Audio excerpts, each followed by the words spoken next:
Hi, guys. I'm just spotting familiar faces in the audience. So many of you. Good, so welcome. I was 9 years old when I saw my first magic show, a grand magic show. And I was amazed. How can they do that? How can you make a pigeon appear out of nowhere? And the thing that appealed to me the most was the hypnotism. The magicians brought some people on stage, they hypnotized them, and made them do anything that the magician told them. And I wanted to learn that. I said, if I can learn that, that would be so much fun. But do you guys recognize this picture? Anybody? No? It's a show called Magic for Humans on Netflix. It's an amazing show. I recommend you watch it. But my love for magic continued. When I was 13 years old, I actually learned hypnotism. I won't tell you what happened. For that, you can come and meet me later. But magic has always thrilled me. And the ability to talk to people, persuade them, that has been something that I've studied for a long time. But if any of you have liked magic and bought a magic kit, you will open the magic kit and you will see the instruments, you will try it out. Most likely, you will be disappointed. Why? Because you think, oh, it's so simple. Even I can do it. If it is simple, it's not useful. That is what we believe at times. But that is so untrue. Magicians, marketers, businesses, they all work on some simple principles, and those simple principles actually create magic on stage and off stage. Simplicity is so hard to get. But if you can put things in a simple way, they can actually be magical. And, when I was studying persuasion, I saw that persuasion is not new. Persuasion is not something that requires cutting-edge technology. Why? Because persuasion has been around from ever. You see all these big leaders, influencers, kings, all the people, philosophers, they have always used persuasion. And they didn't need Twitter or Instagram or Facebook. How could they do it? And when I was searching for all that, I actually stumbled upon a secret. What I realized that for persuasion, for marketing to work, to get a yes from anybody, what you need to do most is understand the fundamental human nature. If you can understand the human nature, you can do a lot. So let me tell you that secret. A secret that magicians use, marketers use, and everybody who has influence uses. The secret is like this. People will do anything for those who encourage their dreams, justify their failures, allay their fears, confirm their suspicion, and help them throw rocks at their enemies. Very simple. 27 words. Yeah? Okay, you want to take a picture? Take a picture.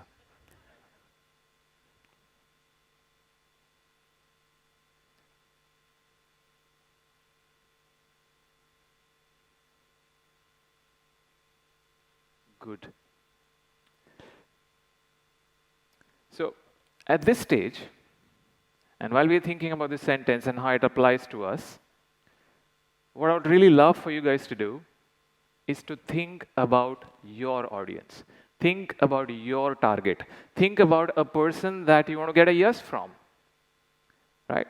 Because you will come here, sit in your chair, learn something new, that's not going to make a difference. What's really going to make a difference is if you can go out in the world, talk to somebody, and get a yes from them. Would it? Yeah? So let's do that as an exercise. Think about one person. Think about one specific target that you want to influence. And then what we'll do is we'll break this sentence into its components and see how we can apply that to that sentence. Easy? Up for it? Good. And if you've got notepads or your phones, you may want to do some work with me as we go ahead. So let's break it down. The first word is people. We want to influence people, not computers. So always remember, when you're communicating, there is a real human on the other side. And humans have emotions. Humans have desires. Humans have goals. So it's about people. And people will do anything. They will do anything. So it's about the future. You want to give first and then ask for a favor. They will do anything, but what is that anything will depend on the value that they receive. They won't do it for everybody, though. They will do it for those who. So people will do anything for some other people. Not for some random person, but for those people who do what? Who encourage their dreams first. Look, a lot of parents, they steer their kids into choices and careers that are more normal.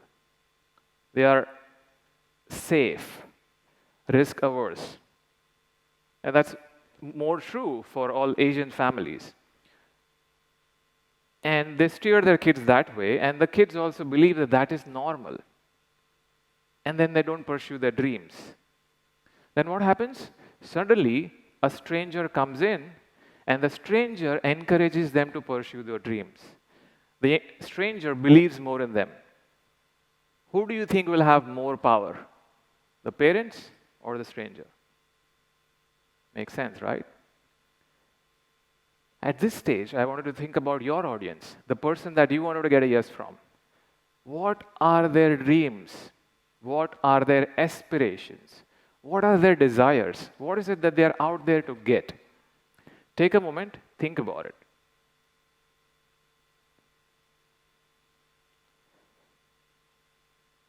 Okay? We don't like failure, do we?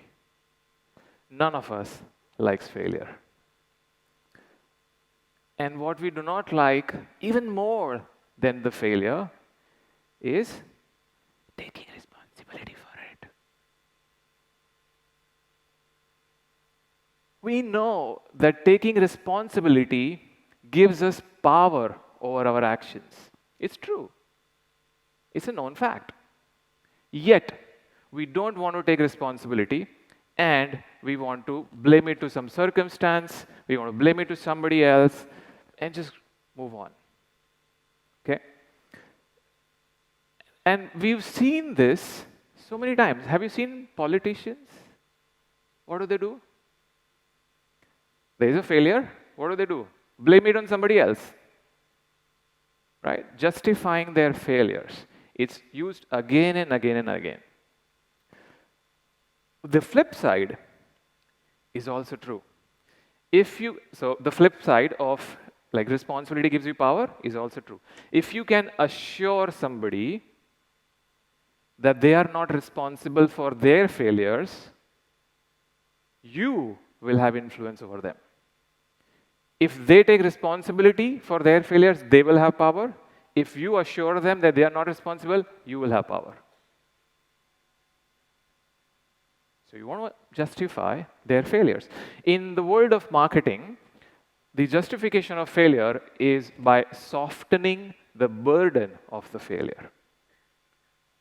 So you can basically talk about, they did the right choice. In that particular situation, it was right for them to do that, right? Now, the next is allay their fears. Fear stops us from taking action. And it's possible that we will get like jammed. We can't take action if you're afraid. Telling somebody not to be afraid doesn't help. If I'm afraid getting up on the stage and you tell me don't fear, it's not going to work. What works with fear is to be empathetic and work with people until they get over their own fears. Okay? So we want to allay their fears. In marketing, how does this work? Anything that gets you quicker, better, faster results, that's removing, allaying your fears. Then we want to confirm their suspicion. Whenever somebody tells us something that we believe in to be true is true, we feel a sudden surge of superiority. And that surge of superiority also comes in with another thing, that we feel good about the person who confirmed our suspicion. We start to like them. So, whatever is our dream, top marketeers will tell us, yes, what you thought is a hurdle in getting you to your dream is true. It's a hurdle. And use my solution to overcome that hurdle. So that's confirming the suspicion. Easy, isn't it? Anytime you're struggling with somebody, you always want people on your side. You want somebody to be with you to throw rocks at your enemies. Who's the enemy? It could be a situation, it could be a circumstance, it could be anything. But if you can think about your audience once again and think about what is that enemy that they want to slay, and if you can be with them while they slay their demon together, you're their friend. You become their partner. So let's do a test. Think about a person in your life that you have a great chemistry with. Somebody like very close to you, you have great chemistry with. And check which of these 5 things apply. Do they encourage you in your dreams? Do they justify your failures? Do they help you throw rocks against the enemy? Do they confirm the suspicion? Most likely, you will be checking multiple boxes. Think about a product that you love. Think about their website and see whether that checks on any of these. I can bet they'll check more than one box. It's a principle that is time-tested and works. Look, deep, satisfying relationships, okay, they are built on one or more of these principles because these are deep human emotions that everybody wants to take care of. While he talked about all this, there is one thing that is missing, one missing piece.